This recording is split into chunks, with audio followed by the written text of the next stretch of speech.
Oxford Bookworms, Stage 1. The Adventures of Tom Sawyer, by Mark Twain. Retold by Nick Bullard.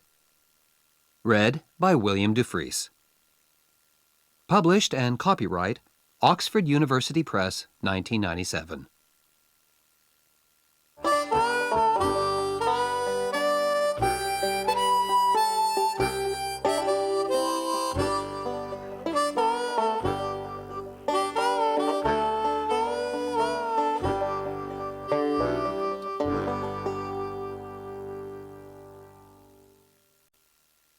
Chapter 1.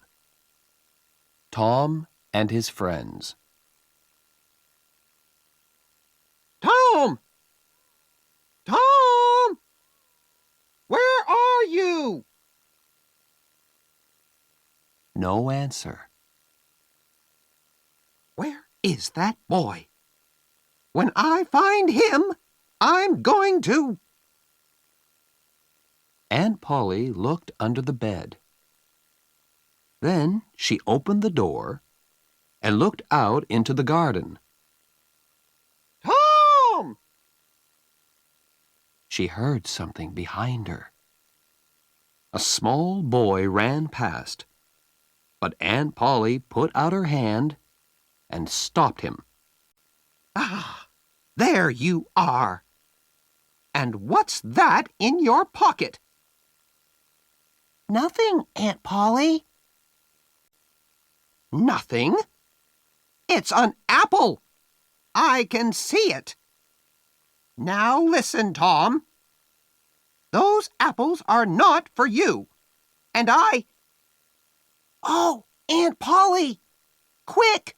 Look behind you! So Aunt Polly looked, and Tom was out of the house in a second. She laughed quietly. Oh, I never learn. I love that Tom, my dead sister's child. But he isn't an easy boy for an old lady. Well, it's Saturday tomorrow, and there's no school. But it isn't going to be a holiday for Tom. Oh, no. He's going to work tomorrow. Saturday was a beautiful day. It was summer, and the sun was hot, and there were flowers in all the gardens. It was a day for everybody to be happy. Tom came out of his house with a brush and a big pot of white paint in his hand. He looked at the fence. It was 3 meters high and 30 meters long. He put his brush in the paint and painted some of the fence. He did it again. Then he stopped and looked at the fence, put down his brush, and sat down. There were hours of work in front of him, and he was the unhappiest boy in the village.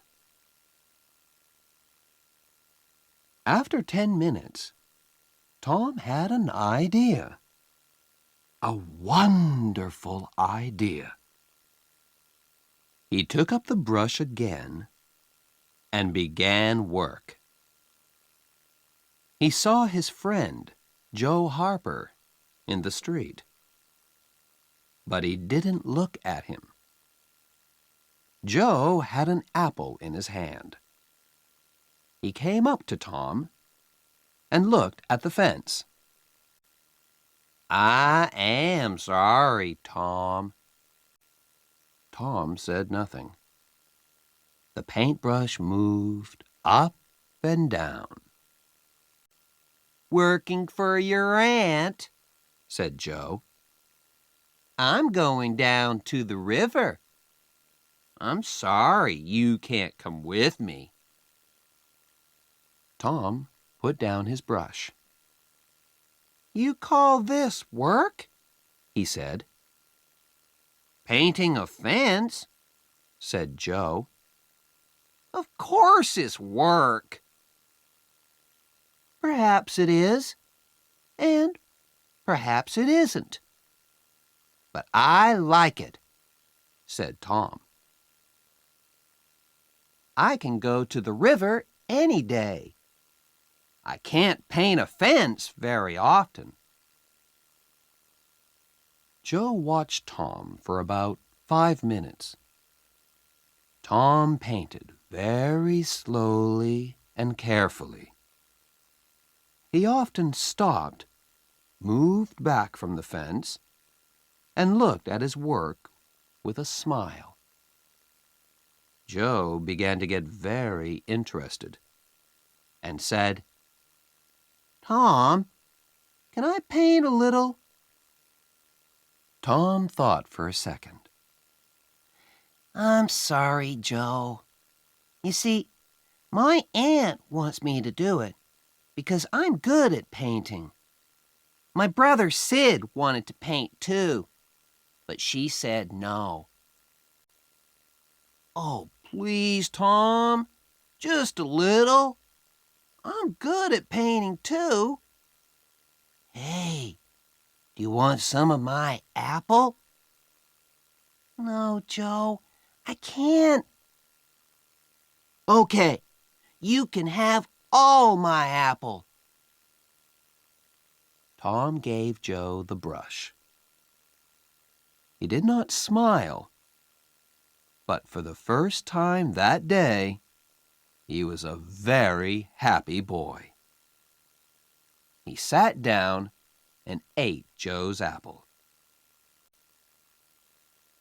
More friends came to laugh at Tom, but soon they all wanted to paint too.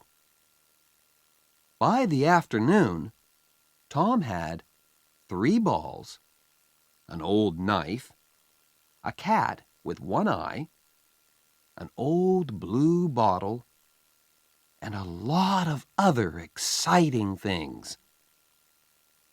He was the richest boy in St. Petersburg. And the fence, all 30 meters of it, was a beautiful white. He went back to the house. Aunt Polly, can I go and play now? Aunt Polly came out of the house to look. When she saw the beautiful white fence, she was very pleased. She took Tom into the house and gave him an apple. Well, you can go and play, but don't come home late. Tom quickly took a second apple and ran off. On Monday morning, Tom didn't want to go to school, but Aunt Polly got him out of bed and then out of the house. In the street near the school, he met his friend Huckleberry Finn. Huck had no mother, and his father drank whiskey all the time. So Huck lived in the streets. He didn't go to school. He was always dirty, and he never had a new shirt. But he was happy. The mothers of St. Petersburg didn't like Huck, but Tom and his friends did. Hello, Huck, said Tom. What have you got there? A dead cat, What are you gonna do with it? asked Tom. I'm gonna take it to the graveyard tonight, Huck said. at midnight. A dead cat can call ghosts out of their graves." "I never heard that," said Tom. "Is it true?" "Well, I don't know," said Huck. "Old Mrs. Hopkins told me. Come with me and see. Or are you afraid of ghosts?" "Of course not," said Tom. "Come and meow for me at my window at 11 o'clock. After this, Tom was late for school, and the teacher looked at him angrily. "Thomas Sawyer, why are you late again?" he said. Tom began to speak, and then stopped. There was a new girl in the schoolroom. A beautiful girl with blue eyes and long yellow hair. Tom looked and looked. Oh, how beautiful she was. And in 2 seconds, Tom was in love. He must sit next to her. But how? In the girls' half of the room, there was only one empty chair, and it was next to the new girl. Tom thought quickly, and then looked at the teacher. "I stopped to talk with Huckleberry Finn," he said. The teacher was very, very angry. Boys were often late for school. That was bad. But talking with Huckleberry Finn was worse. Much worse. The teacher took his stick, and 2 minutes later, Tom's trousers were very hot, and the teacher's arm was very tired. "Now, Tom Sawyer, you go and sit with the girls." Some of the children laughed. Tom walked to the chair next to the new girl, sat down, and opened his book. The other children began to work again. After 10 minutes, the girl looked up. There was an apple on the table in front of her. She put it back on Tom's half of the table. A minute later, the apple was in front of her again. Now it stayed. Next, Tom drew a picture of a house and put it in front of her. "That's nice," the girl said. "Now draw a man." Tom drew a man next to the house. The man was taller than the house, and he had very big hands and very long legs. But the girl liked him. "Can you draw me now?" she asked. Tom drew a girl next to the man. "You draw beautifully.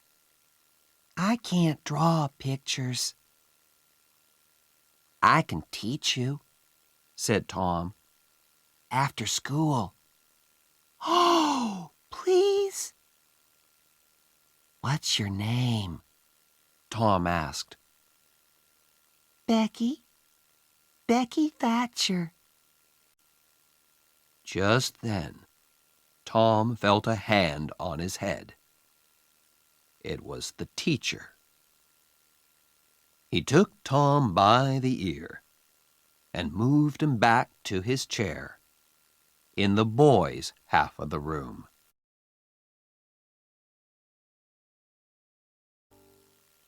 Chapter 2. In the Graveyard. That night, Tom went to bed at 9:30. He waited for Huck's meow, and at 11 o'clock it came. He climbed quietly out of the bedroom window, and then he and Huck walked out of the village with the dead cat. The graveyard was on a hill, about a mile from St. Petersburg. When the boys got there, they put the dead cat on a grave and sat down behind some trees. They watched and waited. It was very dark and very quiet. Do you see that new grave there? Whispered Huck. That's Hoss Williams' grave. He died last week. Perhaps he can hear us, Tom whispered back. Do you think he can, Huck? I don't know, but Shh! Oh, Tom, what is it? Shh! Whispered Tom. I can see something. Look! Huck moved nearer to Tom. Ghosts, he said. 3 of them. They're coming here, Tom. Oh, let's go home. They can't see us, Tom whispered. Not here. Ghosts can see through trees, said Huck unhappily. They can see through everything. The ghosts moved quietly through the graveyard and came nearer to the trees. Huck and Tom watched, very afraid. Then, after a minute, Huck said, Tom, they're not ghosts. That's Muff Potter. So it is. And that's Injun Joe. And the other man is Dr. Robinson. What are they doing here? They're grave robbers, Tom. They're going to rob a grave. My father told me about it. The doctor wants a dead body, you see. He cuts it up because he wants to learn about... Shh, said Tom. They're getting near. The 3 men stopped at Hoss Williams' grave, and Injun Joe and Muff Potter began to dig. 10 minutes later, the grave was open. Now, Doctor, said Muff Potter, you want us to take the body to your house? That's $5 more. No, said the doctor. I gave you the money this morning. I'm not giving you any more. Now you listen to me, doctor," said Injun Joe. "I want that money. Do you remember a day 5 years ago? I came to your house and asked for something to eat, and you gave me nothing. Nothing. So give me that money." He took the doctor's arm. But suddenly, the doctor hit him, and Injun Joe fell to the ground. Don't hit my friend, cried Muff Potter. He jumped on the doctor, and the two men began to fight. It all happened very quickly, and the two boys watched with open mouths. Injun Joe got up. He had Muff Potter's knife in his hand now, and he moved behind the doctor. Then the doctor hit Muff Potter on the head. Muff fell to the ground. And at the same moment, the knife in Injun Joe's hand went into the doctor's back. The doctor fell to the ground on top of Muff Potter, and he did not move again. The two boys could watch no more. Very quietly, they moved away from the trees and then ran out of the graveyard and back to the village. Injun Joe stood by Hoss William's grave and looked down at the two men. Then he put the knife into Muff Potter's hand and sat down. 3, 4, 5 minutes went by. Potter moved a little and opened his eyes.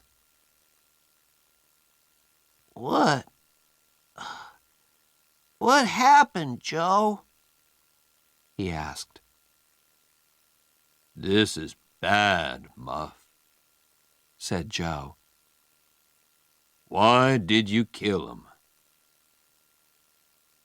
Muff looked at the doctor's dead body, then at the knife in his hand. Me? Did I kill him? His face went white, and the knife fell from his hand. It's the whiskey, Joe. I never fight with knives, usually. Oh, why did I drink all that whiskey tonight?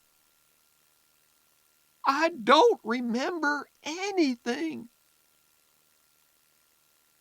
"It's okay, Muff," said Joe. "I'm not going to tell anyone. You get away quickly. Go on. Go now." Muff Potter got up and ran away. Joe watched him for a minute. Then he carefully put the knife next to the doctor's body. Then he, too, left the graveyard.